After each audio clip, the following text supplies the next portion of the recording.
DRG Kids।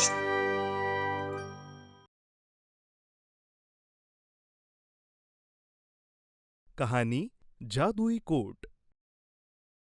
Ramnagar नाम के शहर में करण नाम का एक आदमी रहता था। करण अपनी पढ़ाई पूरी करके नौकरी के लिए दर बदर भटकता रहता है, पर उसे कोई अच्छी नौकरी नहीं मिलती। एक दिन करण को एक जादुई कोट मिलता है, जिसे पाने के बाद उसकी पूरी जिंदगी बदल जाती है। एक बार की बात है, रामनगर नाम के एक शहर में करण नाम का एक आदमी रहा करता था। करण अपने बूढ़े माँ बाप और बहन के साथ रहा करता था। करण के माँ बाप ने उसकी पढ़ाई बहुत ही मुश्किल से पूरी करवाई थी। करण हर रोज नौकरी की तलाश में निकलता था, पर रोज उसके हाथ निराशा ही लगती। एक दिन करण थका हारा शाम को घर लौट रहा होता है। अरे कैसे है भैया? बस बढ़िया। ये मेरा कोट है, आप इसे कल अच्छे से साफ करके इस्त्री कर देना। कल सुबह मुझे नौकरी ढूंढने जाना है, तो ध्यान रहे तब तक कोट तैयार हो जाए। अरे भैया आप बिल्कुल चिंता मत कीजिए, कल आपको कोट मिल जाएगा। करण वहां कोट छोड़कर घर की तरफ निकल जाता है। थोड़ी देर बाद जादूगर सम्राट वहां पहुंचता है और इस्त्री वाले को अपना कोट देकर बोलता है, कल मुझे जादू दिखाना है, तो इसे अच्छे से साफ करके इस्त्री कर देना। मैं इसे कल लेने आता हूँ। ये कहकर वो वहां से चला जाता है। करण थका हारा अपने घर पहुंचता है। अरे बेटा आ गया, कैसा रहा आज का दिन? अरे बस पूछो मत माँ, हर जगह बस बात ही चल रही है, पर पता नहीं अच्छी नौकरी कब मिलेगी। बेटा तू उदास मत हो, भगवान कोई ना कोई रास्ता जरूर निकालेंगे। बस अब तो वही एक सहारा है। कल भी एक जगह इंटरव्यू देने जाना है माँ, भगवान करे वहां पर काम हो जाए। तू चिंता मत कर बेटा, भगवान सब ठीक करेंगे। करण सो जाता है और अगले दिन सुबह जल्दी उठकर फिर नौकरी ढूंढने निकलता है। करण इस्त्री वाले के पास पहुंचता है और उससे अपना कोट मांगता है। भैया मेरा कोट जो मैंने कल दिया था ना, वो दे दो, मुझे देरी हो रही है। अरे भैया अभी लीजिए। इस्त्री वाला गलती से करण को जादूगर सम्राट का कोट दे देता है और करण पैसे देकर झट से निकल जाता है।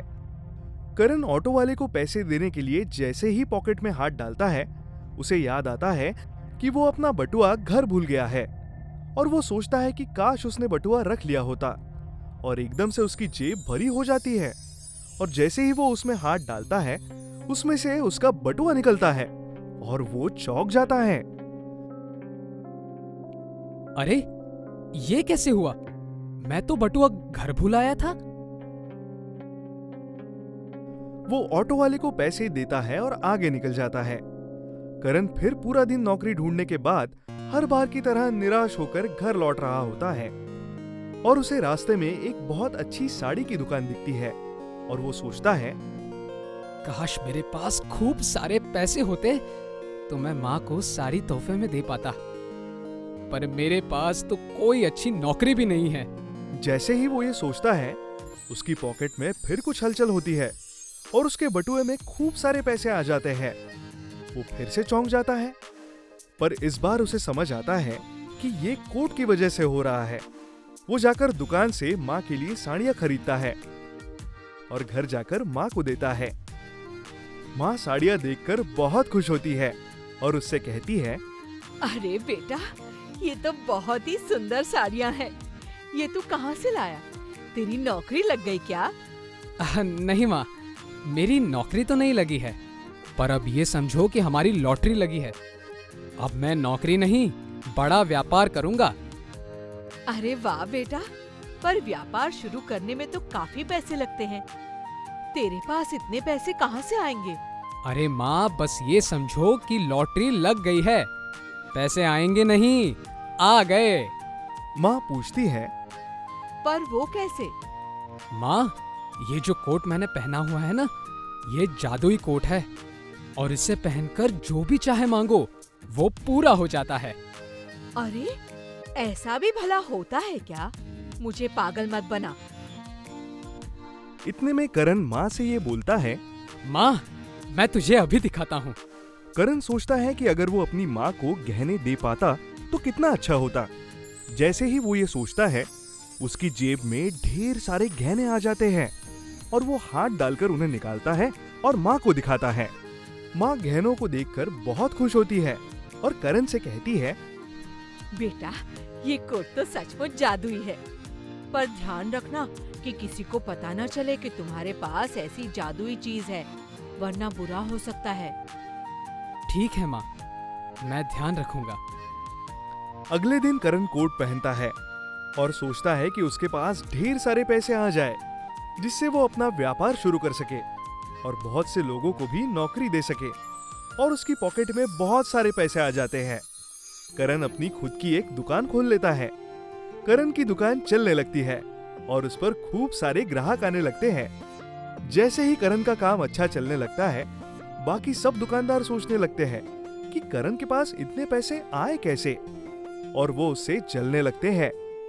एक दिन करण अपने कोट में से पैसे निकाल रहा होता है और साथ वाला दुकानदार उसे देख लेता है और समझ जाता है कि करण के पास पैसे कहां से आते हैं। एक दिन करण को गर्मी लगती है और वो अपना कोट उतारकर टांग देता है।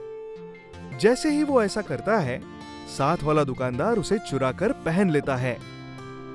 राजू दुकानदार कोट पाकर बहुत खुश होता है और सोचता है कि अब वो बहुत अमीर बन जाएगा और करण का काम भी खराब कर देगा। जैसे ही राजू दुकानदार कोट पहनता है और सोचता है कि उसके पास पैसे आ जाएं, पर कुछ भी नहीं होता। वो फिर से सोचता है कि उसके पास ढेर सारे पैसे आ जाएं और वो सबसे अमीर दुकानदार बन जाए, पर फिर से कुछ नहीं होता।